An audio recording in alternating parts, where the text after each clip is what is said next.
উপযুক্ত স্থানের অভাবে শ্রীরামকৃষ্ণদেবের তপস্যার বড়ই অসুবিধা হচ্ছিল।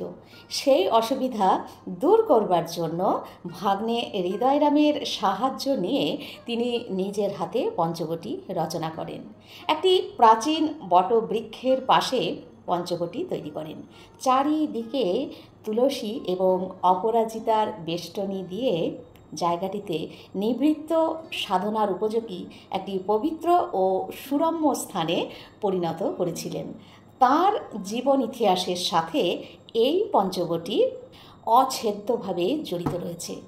দক্ষিণেশ্বরে সাধক জীবনের সূত্রপাত থেকে প্রায় 4 বছর, 1855 থেকে 1859, শ্রীরামকৃষ্ণদেব নানা ভাবের সাধনায় দিন যাপন করেছিলেন। কঠোর তপস্যার ফলে তার ওই সময়ে শরীরের উপর যে অত্যাচার হয়েছিল তা বর্ণনাতীত। মাঝে মাঝে এমন ভাব হতো সাধারণ লোক তাকে পাগল বলে মনে করত। এদিকে রানী রাসমণি এবং মথুরবাবু এনাদের দৃঢ় বিশ্বাস ছিল যে শ্রীরামকৃষ্ণদেব দৈবশক্তি সম্পন্ন পুরুষ এবং জগন্মাতার বিশেষ কৃপা পাত্র।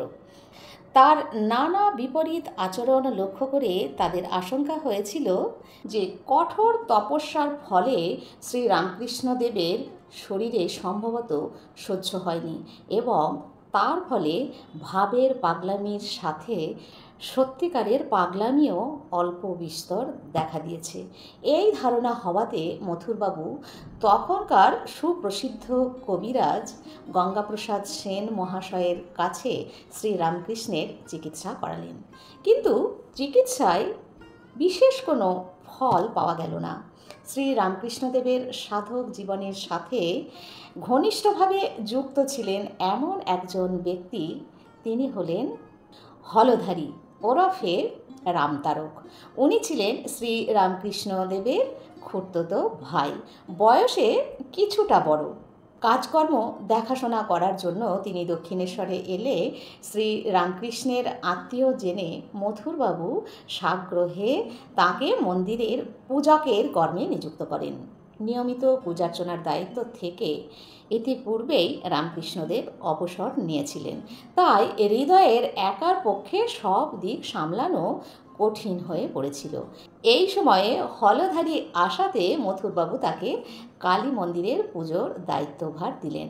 যতদূর জানা যায় 1858 থেকে 1866 পর্যন্ত এই 8 বছর তিনি দক্ষিণেশ্বরে অবস্থান করেছিলেন। অতএব শ্রীরামকৃষ্ণদেবের সাধক জীবনের বহু ঘটনায় তিনি প্রত্যক্ষদর্শী হয়েছিলেন। হলধারী শাস্ত্রজ্ঞ এবং সদাচারী ছিলেন। ঠাকুরের আরও কিছু কথা নিয়ে আসবো পরের ভিডিওতে। আজকের ভিডিওটি কেমন লাগলো কমেন্ট করতে ভুলবেন না। ভালো থাকুন সবাই, সব সময়।